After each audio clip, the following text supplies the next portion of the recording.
Hello, Paige. Hello. How are you? I'm good. How are you? Very well, thank you. Good. Long time no see. Oh. When did I last see you? WrestleMania weekend, perhaps? Yep. Yeah. Yep. Were you doing the media row? Yeah. Yeah. Yeah, it was very early morning that day. Yeah.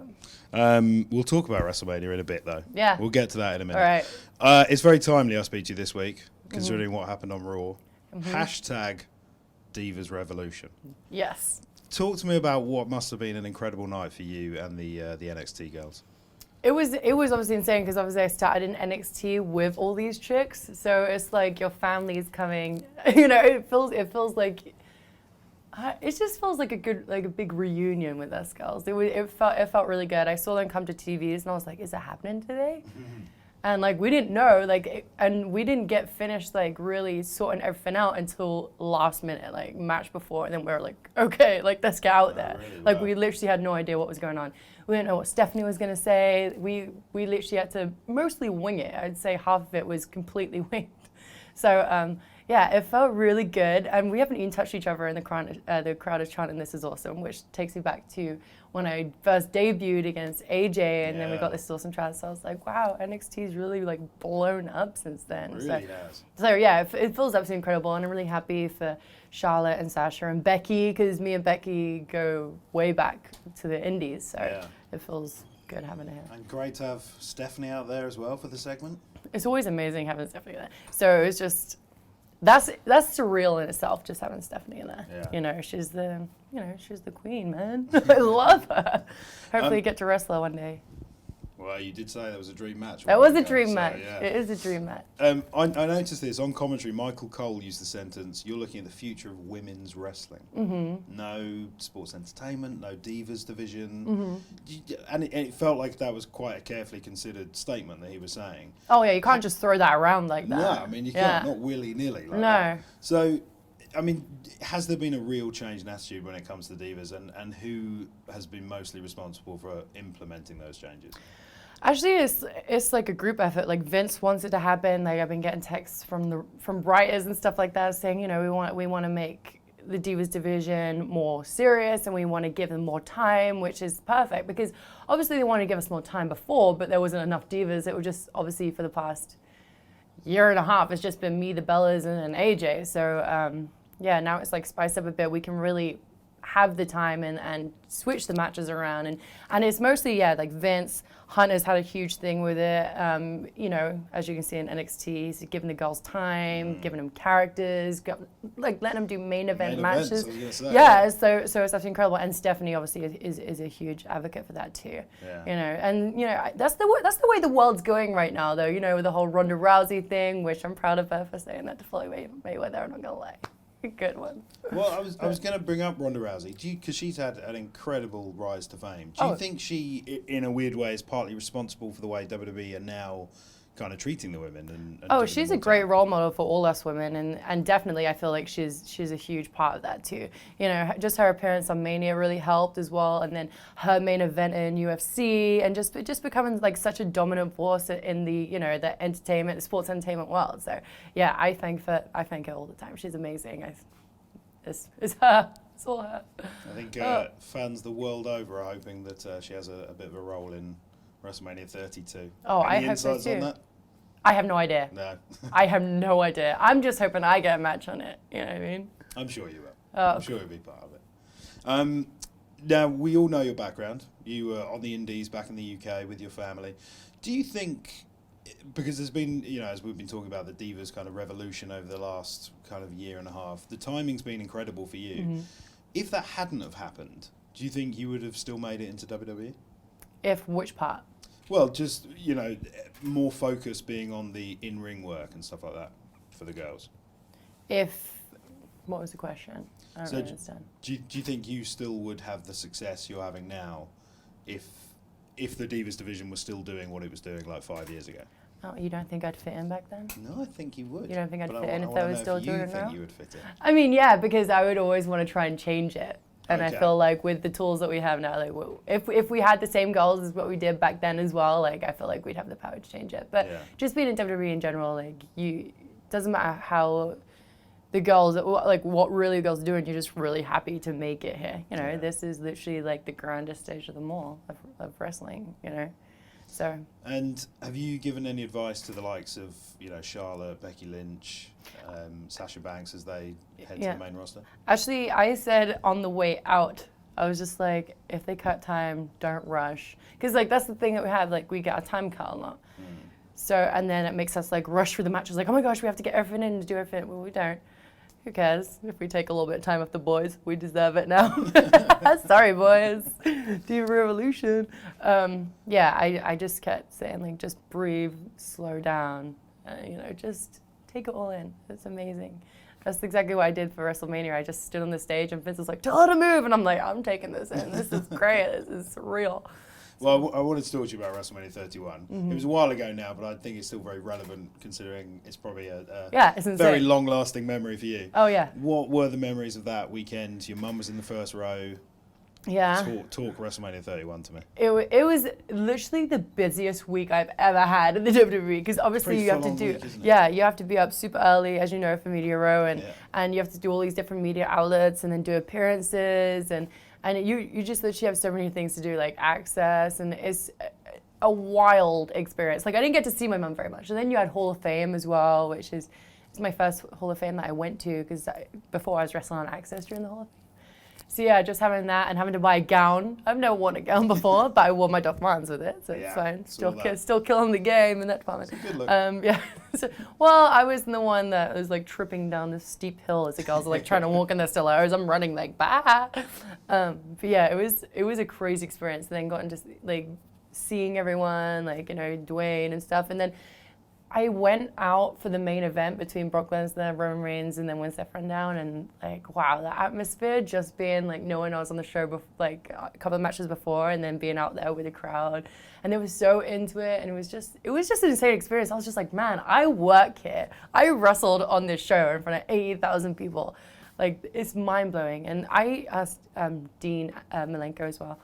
I was like, how are the crowd when you go out there? Because there's like 80,000 people. He was like, you're not going to hear a thing. Like, you're going to be able to hear a pin drop. But he goes, but I promise you they're loud, but you're not going to hear it. Yeah. He was like, but don't worry, like, they're into it. Just go through it. You'll be fine. I cried all the way to my entrance. Travis Barker was on doing his thing before us. He came back, hugged us. Well, hugged me. I was just like, oh my God, I love Travis Barker. and then there's Alundra Blaze back there because they were on after us. Yeah. And she was like taking a picture of me and AJ, and she was just like, I'm rooting for the Anti-Divas. And I was like, oh, nice.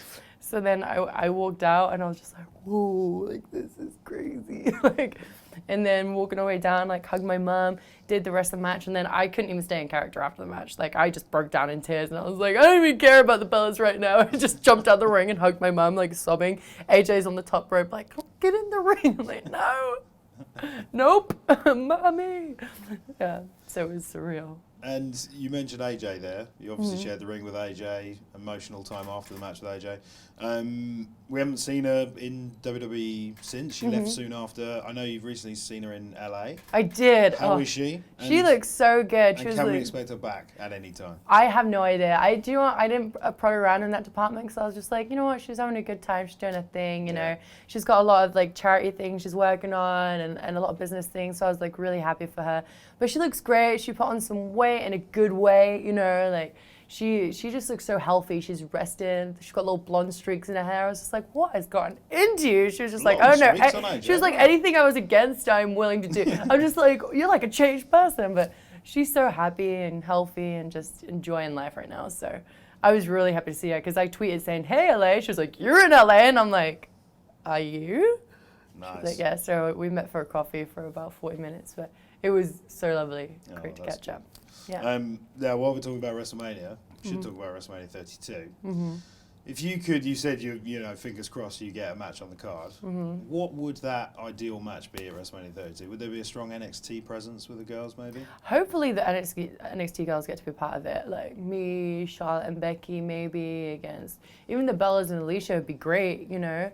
But just anyone, like I hope Bayley comes up one day and Carmella. So who knows what a year is gonna, like, you know, a year from now, not even a year from now, but you know, it's gonna come around quickly. It's gonna come around very quickly. So I'm intrigued for figure out what it's going to be and who it's going to be. But hopefully it's like a strong NXT thing.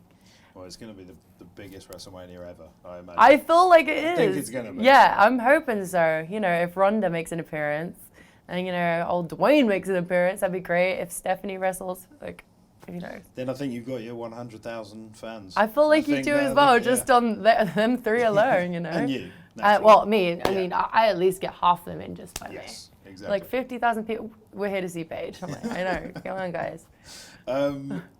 So we've got to talk about Tough Enough. Oh, yeah. Because, man, that's a big deal right now. Huge. What have been your experiences with Tough Enough? Because in terms of like live TV, you're obviously very used to it now, doing your work in the ring. But being essentially like a talent show judge, that must be very new to you. That's Are you very really different. out of your comfort zone? WWE just throwing stuff at me, aren't they? They're just like, here, like, here's everything we can possibly imagine. Take it. Which is amazing. I'm really thankful for the opportunity. I was actually very shocked. I was like, man, there's Daniel Bryan, Hulk Hogan, and me. And for people that don't really know my background, they're like, this chick's been on the roster for less than 2 years, and she gets to be a judge. It should be da-da-da-da. And I'm like, I've been wrestling 10 years, suckers. Come on, give me a break. But yeah, if they don't know, they don't know. And so like, and like, you know, I'm kind of taking the role as the meaner judge, because Hulk Hogan and Daniel Bryan are such sweet people. And I have that mean streak. You're fairly outspoken on the show. I'm very outspoken. Yeah. In life, too, I'm always very outspoken. But it comes from a good place. Like, recently, like, there's this one girl called Sarah Lee. And, like, when I first saw a picture of her, I was like, man, she stands out to me. Like, she's naturally beautiful. Yeah. She's different. Like, she stands out compared to the rest of the girls up there, you know? But the thing is, like, everything that we threw at her, she just can't do. Like, she couldn't do the promo. She couldn't do the in-ring stuff. Like, and I know you don't pick up in-ring stuff straight away, but this is a competition. You need to. Yeah. And, you know, and entrance-wise, she wasn't comfortable, and you have to be comfortable and confident if you want to be, you know, a diva or a superstar. Like, that's our job. We can't go out there as little, like, shy flowers, you know. Yeah. People are going to be like, what the hell is this? So, yeah, and the way I got brought training-wise, my mum and dad would just, like, they would keep on me, and I see them getting into this girl as well. Like, she was a shy girl. My mum got in her face and was like, you know, you're a piece of, like, just, she just wanted to get some emotion, anger out of her. And, you know, like, I took a piece of that and just put it in my, like, made it my own thing. And I did it with Sarah for the first couple of weeks, and she might think I was picking on her, but it's not. Like, I'm helping her. You know, so she finally came out of her shell when I put her in the bottom three for the third week in a row. And I'm just like, because I knew, I was like, okay, now's the time, because I know she's going to cut a promo on me. She needs to bring it. Yeah. And so, like, I was really happy that she brought it, and she did. I was like, all right. She gave me, like, goosebumps. I went up to her afterwards. I was like, that's what I wanted. Like, you know, and I was like, I wasn't bullying you. I just wanted that to come out of you. And she was like, yeah. She was like, I had a feeling, like, if I was in the bottom three, maybe I'd have to cut a promo. And she was like, and if it wasn't going to be on you, I was going to ask if I could do it on you. And I'm like, good. That's good. That's you know. good. Yeah, so I'm really happy for her. And hopefully, like, this week, she's really brought it. And any other contestants sticking out at you that you think could have success long-term in WWE? I feel like Mada has that kind of, like, really, like, a superstar, like a normal cookie cutter superstar look. You know, he has the intensity and stuff like that. He's going well wrestling ability. I love ZZ. Like, I can't help but love him. He's amazing. I can't help it. Yeah, like, and he's just happy to be there, you know. He's so sweet. And actually, Hulk gave him the biggest compliment he'll ever have in his life when it comes to wrestling. He said that he reminds me of the old late, great Dusty Rhodes. And wow. I saw, like, Hulk was getting teary-eyed, and I was just like, oh, gosh, like, what a compliment to him, you know. Which, you know, it's good. It's not like, it's not always about, like, a body business. You know, like, you don't have to be 6'5" and built like, you know, John Cena. You know, you can be different. Thankfully for ZZ, because he's not blessed in the body department, is he? He doesn't really work on it it's either. so much about but character, he's young. though, He's isn't 18, so he's just yeah, like, he's got time. yeah, he has got time to get in shape. But you know what? His personality, just like, he shines out of all of them. And you were saying that the filming day of Tough Enough is a long old day. It's a grueling day. Big old production. What kind of aspects of the production do you enjoy the most? So I guess it's so different from, you know, Monday Night Raw or whatever. Yeah, this really good. Like, I actually get to be in a production meeting, which is usually what, you know, all the boss men are usually in when all the talent aren't allowed in. It's kind of like, oh, not allowed. But I'm like, and they're like, does he realize I'm sitting here yet? Like, you know what I mean? So like, that's kind of weird being in control like that, and then getting to Vince is so great, and Kevin Gazelle listen to any ideas that me, Brian, and Hulkster, and even Lita, Renee, and Chris Jericho come to me, and then we all have these ideas for the show, and he'll just be like, yeah, it's like, that's a great idea, let's do it. Like, so it's really cool to like be a part of the show and be like, that was my idea, like, you know. So yeah, that's weird, but like we're in there for hours, and you know, I like it though, because like we're all brainstorming and having fun, and it's good. And then we'll have just rehearsals for like camera angles and stuff like that, you know, and you know, we get to, because at first like you kind of feel a little bit uncomfortable, even though you're on TV all the time, and I'm on a reality show too. This is like a different kind of thing. So when the camera's on you, I got like really nervous the first time. So we have like rehearsals so we can just like talk and stuff like that in front of like people, and you know, it's so different, isn't it? It's so different. It's so crazy weird, because it's like not 100% at like a wrestling show, and it's not 100% a reality show. So it's just like you have your reality, you have your wrestling, and then you have your live stuff that we have to do. So it's like a mixture and a combination of everything. It's wild. The things you're learning at WWE, it's amazing. I know, it's weird. TV production, like, you know, I know. I'm everything. just like, that's great. I can probably be a producer or director one day, because I know I've been behind the scenes too. Talking about yet another show you're a big star of, Total Divas, season 4. We're well underway now. For fans of you that perhaps haven't tuned into the show yet, what can they expect from Paige as the series progresses? Well, I'll tell you about the first couple of episodes. You know, like a lot of people have had big issues with Eva. Like a lot of us feel like... Yeah, everyone's angry at Eva, aren't they? Yeah, well, someone doesn't come to work in a year. So anyway, I don't care. I'll talk crap on her all day, every day, because I don't like her. I'm very honest about her. If you don't want to be here, don't be here. There's plenty of other chicks that want to be here. If you don't have passion for it, leave, because you're wasting our time. And if you don't want to come to work, don't come to work. Just friggin' leave, you know what I mean? So that's the issue we have. And, you know, she gets given this training schedule at home, but it shows her she goes to it, she doesn't go to it. So it's just like if people can see this, which you'll see in the season. But like this one recently, which was really, really sweet. I was filming in San Jose, and this chick comes running up to me down the street, and I'm like, whoa, this chick's like running full speed ahead at me, and I'm like, oh, like they kind of scared me a little bit, and she just burst into tears. I'm like, are you okay? Like, she was like, you helped me get over my eating disorder. And like, that just like broke my heart. And I was just like, wow, like, tell me, like, how did I do that for you, you know? And she was like, you're just a person that isn't afraid to be yourself, and you don't care what anyone thinks about who you are or what you look like, and you just stand out and stuff. So it really helped her overcome what she had. You know, she thought she was too big and that she had to like fit in and stuff. This girl's beautiful. Like, she was a beautiful girl. I'm like, it doesn't matter what people think. So yeah, so that was the second episode. But yeah, you'll get to see more drama with different people. You'll get to see stuff that happens in my personal love life, and you know, and I get in a lot of trouble at work twice during the season. And we're like, strike 3, Paige, and you're out of here. So you got that to look forward to, of me messing up a couple of times. And like the finale is gonna blow your mind. So you definitely need to watch. Awesome. Yeah. Total Divas is a big hit. We're loving it. And just you mentioned that girl coming up to you. Does that kind of put it into perspective? Like, do you really feel there's a kind of pressure to be a bit of a role model? Mole Rodel? A Mole Rodel. Yeah, so being a Mole Rodel is... But you know what I mean? Do you take that kind of stuff seriously? No, I do. Like, I always want to... You have a lot of pressure being a role model, because obviously people, they see us on Total Divas now, they see us on Tough Enough, they see us on TV, and, you know, people will look up to you so much. Like, even these young girls and guys, they're like, if I put one foot out of place, they're like, oh, maybe I can do that because Paige did it. You know what I mean? So you have to be so careful. But I like it. I love preaching that message of being yourself, you know, because that's how I got into the WWE. Like, I tried not being myself. Didn't work for me. I was myself. It worked for me. So, like, I love that aspect of it. Like, it means so much to me, especially when I see girls like that come up to me and they're crying, but they're happy tears, not sad tears. Yeah. So I love that side of things. That's awesome. Yeah. Well, Paige, as always, lovely to see you. And I guess we'll see you at SummerSlam. I see you all the time, and that's around my birthday, so if you can bring a gift. Oh, is it? When's your birthday? 17th. It's like the week before, but you can bring some. Anything in particular you want? Because we will bring you a gift. British. Something British. Something British. Okay. Something British.